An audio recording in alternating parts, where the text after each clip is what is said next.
শীতকাল আসলেই যেভাবে পরিযায়ী পাখিরা এক দেশ থেকে অন্য দেশে যাতায়াত করে, সেরকম ভোটের গন্ধ পেলেই মিঠুন চক্রবর্তীর মতো নেতারা আবার বাংলায় আসতে শুরু করেছেন।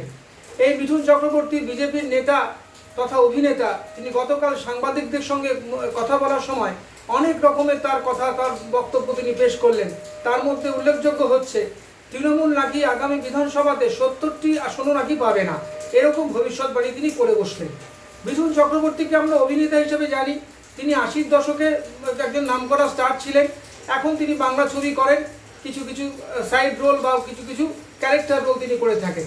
কিন্তু রাজনীতির সম্বন্ধে তিনি কতটা বোঝেন বা কতটা তার বুৎপত্তি রয়েছে, সেটা কিন্তু সন্দেহ রয়েছে। কারণ কি, 2021 সালে এই মিঠুন চক্রবর্তী বলেছিলেন যে 200টার বেশি আসন পাবে বিজেপি এবং সরকার গঠন করবে, মমতা বন্দ্যোপাধ্যায় সরকারকে নাকি উৎখাত করবে। তাহলে তার সেই ভবিষ্যৎবাণী কোথায় গেল? আজকে সেটা তো মাত্র 70 থেকে 77টা আসনের মধ্যে সীমাবদ্ধ থেকেছিল বিজেপি। তাহলে আপনার সেই ভবিষ্যৎবাণী কেন মিলল না? তার কি কারণ ব্যাখ্যা করেছেন আপনি? তাহলে আজকে আপনি হঠাৎ করে আরেকটা ভবিষ্যৎবাণী করে দিলে যে আগামী বিধানসভা ভোটে তৃণমূল নাকি 70টি আসনও পাবেন না। আপনার এই ভবিষ্যৎবাণী কোনো মূল্য আছে, কোনো গুরুত্ব রয়েছে? মানুষের কাছে এর কোনো গ্রহণযোগ্যতা নেই, কারণ এটা আপনার দলও বিশ্বাস করে না। শুভেন্দু অধিকারীর মতো পোর খাওয়া রাজনীতিবিদ পর্যন্ত এই কথা দাবি করছেন না যে তৃণমূল 70টি আসন পাবে না। আর আপনি একজন পরিযায়ী রাজনীতিক হয়ে, আপনি একজন বসন্তের কোকিল হয়ে কুহু কুহু করতে আরম্ভ করে দিয়েছেন। আজকে বিজেপি আপনার মতো মুখকে সামনে এনে কতটা বিজেপিরই ক্ষতি করছে সেটা বুঝতে পেরেছিলেন 21-এ, আবার বুঝতে পারবেন 2026-এ। মিঠুন চক্রবর্তীর আজকে কোনো ফেস ভ্যালু নেই। খুব স্পষ্টভাবে বলতে গেলে তিনি তার ক্যারিয়ার শেষ বলা যেতে পারে।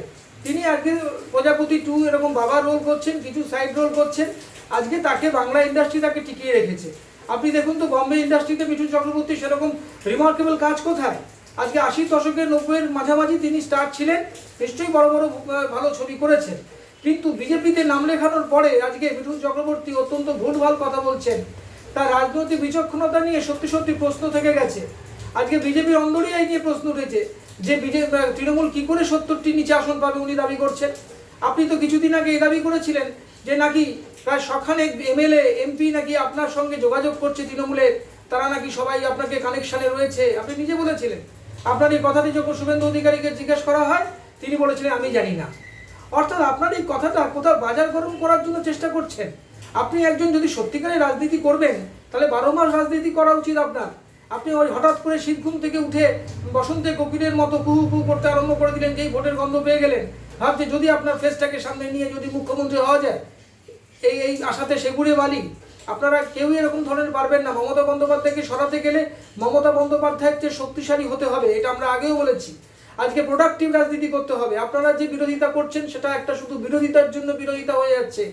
আপনাদের বিরোধিতার মধ্যে কোনো ভ্যালু নেই, কোনো একটা প্রোডাক্টিভিটি নেই, কোনো কনস্ট্রাকটিভ বিরোধিতা করছেন না আপনারা। আপনাদের দলের মধ্যে কোনো মিল নেই। আপনি একটা কথা বলছেন তো শুভেন্দু অধিকারী সেটাকে অস্বীকার করছে। শুভেন্দু কোনো কথা বললে দিলীপ ঘোষ সেটা মানছে না, দিলীপ ঘোষ কিছু বললে সুকান্ত মজুমদার মানছে না, সুকান্ত মজুমদার কিছু বললে শ্রমিক ভট্টাচার্য মানছে না। আপনাদের এরকম এত ছন্ন ছাড়া বিজেপির অবস্থা, আপনি সেটাকে সংগঠিত করার চেষ্টা করলে বরং ভালো করতেন। মিঠুন চক্রবর্তী, আপনি একজন অভিনেতা হতে পারেন বড়, কিন্তু আপনার রাজনীতি হিসাবে আপনার নম্বর 0। আপনি সেই পরীক্ষা ফেল করে গেছেন। আপনি 2021-এ বলুন, আপনি তার লোকসভা ভোটে বলুন, তার আগের লোকসভা ভোটে বলুন, আপনি যে কবারই যে কোটা দলের হয়ে আপনি প্রচার করেছেন, তারা কিন্তু ডাহা ফেল করেছে। আপনি একসময় সুভাষ চক্রবর্তী হয়ে প্রচার করেছেন, আপনি জ্যোতি বসুকে আঙ্কেল বলতেন। আজকে মমতা বন্দ্যোপাধ্যায়কে বলেছিলেন যে আমার বোন আমাকে রাজ্যসভায় পাঠিয়ে যে সম্মান দিয়েছে আমি সারা জীবনে ভুলব না। ব্যাস, তারপরেই সঙ্গে সঙ্গে বিজেপিতে হয়ে মমতাকে হারাতে নেমে গেলেন মাঠে। আপনার কোনো ক্রেডিবিলিটি আছে? আপনার কোনো রাজনৈতিক একটা কনসিস্টেন্সি আছে? আপনি কখনো নকশাল আন্দোলন করেছেন, কখনো সিপিএমের সঙ্গে পায়ে হেঁটেছেন? নন্দীগ্রাম আন্দোলনের সময় যখন মিছিল হয়েছিল, আপনি মমতা বন্দ্যোপাধ্যায়ের মিছিলে হাঁটেননি, আপনি হেঁটেছিলেন সিপিআইএমের মিছিলে। তখন আপনি সিপিআইএমের প্রতি বেশি সহানুভূতিশীল ছিলেন।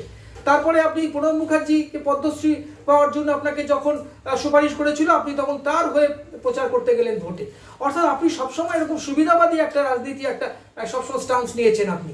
এটা কিন্তু আপনার পক্ষে মানায় না। আপনার যে রাজনীতি আপনি করছেন করুন, আপনার যে রাজনৈতিক বিশ্বাস থাকতেই পারে, কিন্তু আজকে আপনি এরকম ধরনের একটা কথা বলে ফেলছেন যেটা বিজেপির অন্দরেই কেউ মানছে না। আপনি তৃণমূল 70টি আসন পাবেন, আপনি কি এটা জানেন? আপনি ভালো করে পড়াশোনা করেছেন রাজনীতি নিয়ে?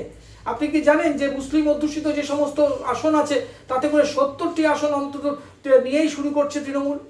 বিচক্ষণতা যদি থাকতো, আপনি যদি রাজনৈতিকভাবে আপনি যদি পড়াশোনা করতেন, তবে জানতে পারতেন যে তৃণমূল মাঠেই নামছে 70টি আসন নিয়ে, অর্থাৎ তারা শুরু করছে 70 পেয়ে, বিজেপি সেখানে 0। অর্থাৎ তৃণমূল কংগ্রেস জিতছে যেমন মুসলিমদের ভোটে, তেমনি হিন্দু ভোটে, অর্থাৎ হিন্দুদেরও যথেচ্ছ ভোট তিনি পাচ্ছেন। আজকে হিন্দু ভোটকে আপনি কনসলিডেট করতে পারছেন না বা পারবেন না, কারণ মমতা বন্দ্যোপাধ্যায়ের যে সামাজিক প্রকল্পগুলো আছে সেগুলো কিন্তু কোনো হিন্দু, মুসলমান, শিখ, খ্রিস্টান আলাদা করছে না। যারা এই পশ্চিমবঙ্গে বসবাসকারী স্থায়ী তারাই কিন্তু এর ফল পাচ্ছে। আর তার জন্য বলুন লক্ষ্মীর ভাণ্ডার থেকে আরম্ভ করুন, আপনি একসময় লক্ষ্মীর ভাণ্ডারকে আপনারা অপোজ করেছিলেন, আজকে আপনাদের নেতা বলছে যে তারা ক্ষমতায় এলে নাকি 3000 টাকা করে দেবে লক্ষ্মীর ভাণ্ডারে। তবে একসময় যে নীতিকে মানছেন না আপনারা, যাকে নিন্দা করছেন, পরক্ষণেই আপনি সেই মমতার নীতিকে আপনারা আঁকড়ে ধরছেন। তার মানে মমতা বন্দ্যোপাধ্যায় তো এখানেই সাকসেস, যে তার নীতিকে আপনারা সমালোচনা করার পরেও তাকে অ্যাকসেপ্ট করছেন। আর কি গোটা ভারতবর্ষে মমতার এই প্রকল্পকে নেওয়া হচ্ছে, ইউনেস্কো সেটাকে অত্যন্ত হেরিটেজ সম্মান দিচ্ছে। সুতরাং এরকম একটা পরিস্থিতিতে আপনি এমন হাস্যাস্কর কথা বলছেন, রিডিকুলাস কথা বলছেন, যেগুলো সত্যি সত্যি কিন্তু আপনার পক্ষে মানায় না। আপনি রাজনীতি যদি করতে চান, রাজনীতি নিয়ে ভালো মতো ইনভলভ হন, মানুষের সুখ দুঃখে দাঁড়ান। হঠাৎ করে আপনি আসছেন 2-4 দিনের জন্য, আবার আপনি ঘুমিয়ে পড়ছেন, নিজের শুটিংয়ে ব্যস্ত থাকছেন। অর্থাৎ তার মানে আপনি কোথাও গিয়ে একটা সুবিধাবাদী রাজনীতিতে আপনি মত্ত হয়ে যাচ্ছেন। সুতরাং আপনার এই ভবিষ্যৎবাণী কিছুতেই খাটবে না, কারণ অতীতের রেকর্ড বলছে আপনার ভবিষ্যৎবাণী কখনোই মেলে না। আমাদের ভিডিও ভালো লাগলে লাইক ও শেয়ার করুন, কমেন্ট সেকশনে গিয়ে জানান আপনাদের মতামত। আরও ভিডিও পেতে চ্যানেলকে সাবস্ক্রাইব করুন। প্রতি মুহূর্তে খবরের আপডেট পেতে প্রেস করুন বেল আইকন।